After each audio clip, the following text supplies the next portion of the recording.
সিংহ রাশির এপ্রিল মাস কেমন যাবে। আজকে আমি সিংহ রাশির মানুষের বিষয়ে বেশ কিছু কথা আপনাদেরকে বলবো, যেগুলো আপনারা এপ্রিল মাসেই পাবেন। অলরেডি সেগুলো শুরু হয়ে গেছে। এপ্রিল মাসে আপনাদের ভাগ্যের বেশ কিছু পরিবর্তন আসবে এবং অনেক সুবিধা পাবেন, অনেক উপঢৌকনও কিন্তু আপনি পাবেন। এই মাসে আপনার জন্য অপেক্ষা করছে, তার জন্য অবশ্যই শেষ পর্যন্ত ভিডিওটা দেখবেন। যদি ভিডিও ভালো লাগে অবশ্যই চ্যানেলটা সাবস্ক্রাইব করবেন, ভিডিওটা শেয়ার করবেন। দেখুন, সিংহ রাশি হচ্ছে রাশি চক্রের পঞ্চম রাশি এবং এই রাশির অধিপতি কিন্তু অবশ্যই রবি। রবি কিন্তু সিংহ রাশির অধিপতি। তার জন্য আমরা দেখতে পাই যে সিংহ রাশির মানুষদের মন কিন্তু বিরাট বড়, তারা অনেক বড় মনের মানুষ হন। এই রাশির মানুষদের কিন্তু স্বাভাবিক কারণে, যেহেতু এটা রবি রাশি, তার জন্য খুব শক্তিশালী হয় মানসিকভাবে এবং শারীরিকভাবেও। কিন্তু এই রাশির মানুষরা কিন্তু অত্যন্ত শক্তিশালী হন, সিংহ রাশির মানুষরা। এবং তাদের কিন্তু মুখের কথায় প্রচুর দাম থাকে। তারা মানুষকে যেটা কথা দেয় বা বলে সেটা রক্ষা করার চেষ্টা করে। এখন দেখা যাচ্ছে যে সিংহ রাশির সপ্তম স্থান অর্থাৎ কুম্ভ রাশিতে কিন্তু মঙ্গল এবং শনি একত্রে রয়েছে। এই মঙ্গল এবং শনি সিংহ রাশির জন্য কতটা ভালো, এবং আপনার রাশির অধিপতি অষ্টমে বসে আছে মীন রাশিতে, রাহু যুক্ত হয়ে বুধ যুক্ত হয়ে, অর্থাৎ অষ্টমে কিন্তু একটা গ্রহণ যোগ তৈরি হয়েছে। আপনার রাশির নবমে দেবগুরু বৃহস্পতি আছে এবং সিংহ রাশির দ্বিতীয় অর্থাৎ কন্যা রাশিতে কিন্তু কেতু বসে আছে।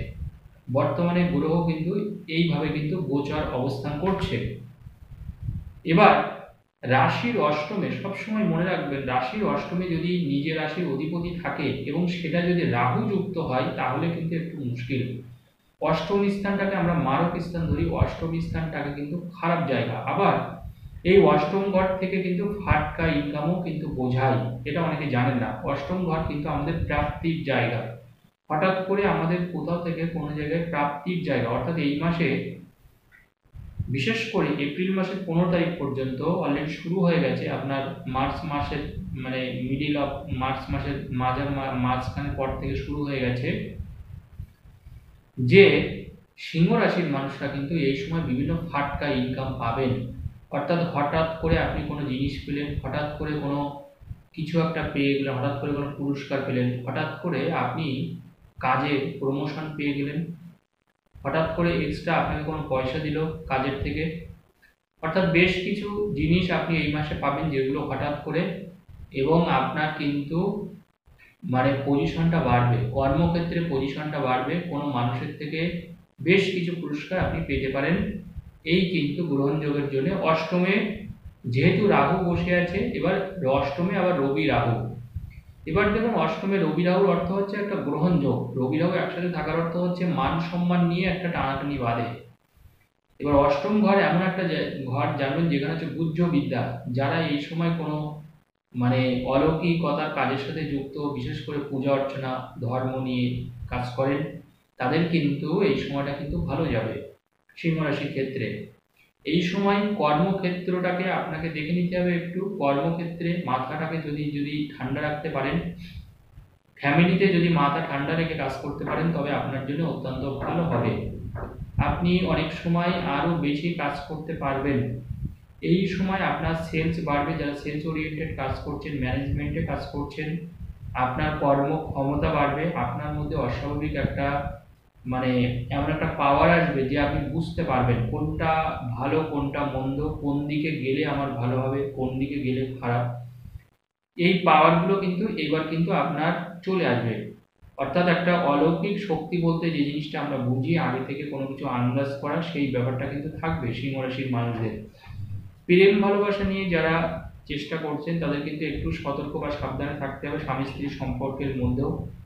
কারণ জানবেন, সপ্তমপতি সপ্তমে শনিদেব রয়েছেন, ঠিক আছে, কিন্তু সেখানে আবার মঙ্গল যুক্ত হয়ে গেছে এবং সেটা আপনার সপ্তম ঘর পড়ছে সিংহ রাশি। তাই স্বাভাবিকভাবে স্বামী স্ত্রীর মধ্যে একটা মনোমালিন্য তৈরি হওয়া, ভালোবাসা নিয়ে একটা সন্দেহ প্রকাশ করা, দ্বিতীয় বা তৃতীয় কোনো মানুষ, অন্য কোনো মানুষ আপনাদের সম্পর্কের মধ্যে একটা বাধা সৃষ্টি করতে পারে, আপনাদের সম্পর্কটা ভেঙে দিতে পারে। তাই অবশ্যই সেই জায়গাটা কিন্তু আপনাকে নজরে রাখতে হবে সিংহ রাশির ক্ষেত্রে। অর্থাৎ অন্য কোনো মানুষ আপনার সম্পর্কটাকে আরো জটিল করে দিতে পারে, এবং পরকীয়া সম্পর্কেও কিন্তু আপনার লাইফ পার্টনার জড়িয়ে যেতে পারে, সেটাও আপনাকে খেয়াল রাখতে হবে এবং এই সময় আপনি সেটা জানতে পারবেন। দ্বিতীয় কেতু থাকার জন্যে মনে রাখবেন, সিংহ রাশির ক্ষেত্রে বলবো যে এই সময় আত্মীয় কুটুম্ব এই ধরনের মানুষরা কিন্তু আপনার বাড়িতে বেশি যাতায়াত করবে, কিন্তু খেয়াল রাখতে হবে তারা পরিবারের মধ্যে সম্পর্ক ঠিক রাখছে না, আপনার সম্পর্কগুলোকে ভেঙে দিচ্ছে বা পরিবারের মধ্যে একটা অশান্তির বাতাবরণ তৈরি করছে।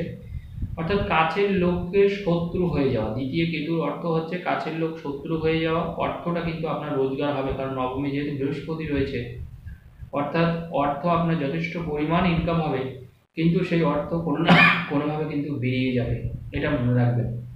আপনি অনেক সময় ভুল বুঝে কিন্তু ঋণ বা লোন করে ফেলবেন, সেটা কিন্তু মাথায় রাখবেন।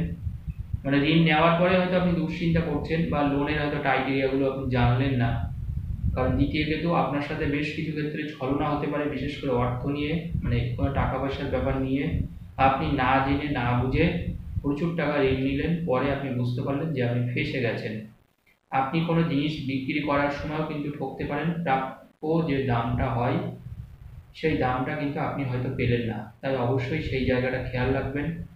দামের ক্ষেত্রে যেন অবশ্যই জিনিসটা ঠিক থাকে। নবমে বৃহস্পতি রয়েছে, এই বৃহস্পতি নবমে বৃহস্পতি অর্থ হচ্ছে আমাদের ভাগ্যস্থানে বৃহস্পতি থাকা, এটা কিন্তু মানুষের জন্য অত্যন্ত শুভ। এবং এই বৃহস্পতি পঞ্চম দৃষ্টি আপনার রাশির পরে আছে, সিংহ রাশির পরে, তাই স্বাভাবিক কারণে আপনার বিপদ আসবে ঠিকই, কিন্তু সেই বিপদ থেকে কিন্তু আপনি রক্ষাও পাবেন, এটা একটু বলে দিই। কারণ বৃহস্পতি পঞ্চম দৃষ্টি আপনার রাশির পরে থাকার কারণে যে কোনো অসুবিধা বা যে কোনো সমস্যা আপনি দেখতে পাচ্ছেন যে আপনার একটা বিপদ আসছে, কিন্তু কোনো একটা অলৌকিক কারণে বা ঈশ্বরের আশীর্বাদে সেই বিপদ থেকে আপনি কিন্তু রক্ষা পেয়ে গেলেন। এটা কিন্তু বৃহস্পতি আপনার জন্য করবে, কারণ রাশির উপরে বৃহস্পতির দৃষ্টি সেটা অত্যন্ত ভালো, খারাপ না।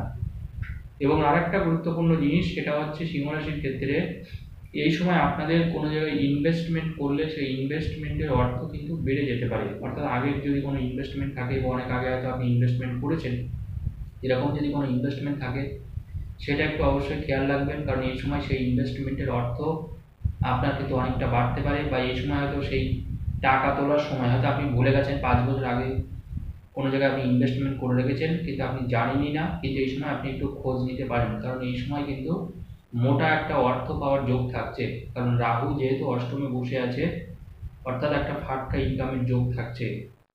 আর সম্মানের কথা যদি আমি বলি, আগেই বলেছি ভিডিও শুরুতে, একটু মাথা ঠান্ডা রেখে আপনাকে কাজ করতে হবে, তবে আপনার তেমন কোনো ক্ষতির কিন্তু আশঙ্কা থাকছে না,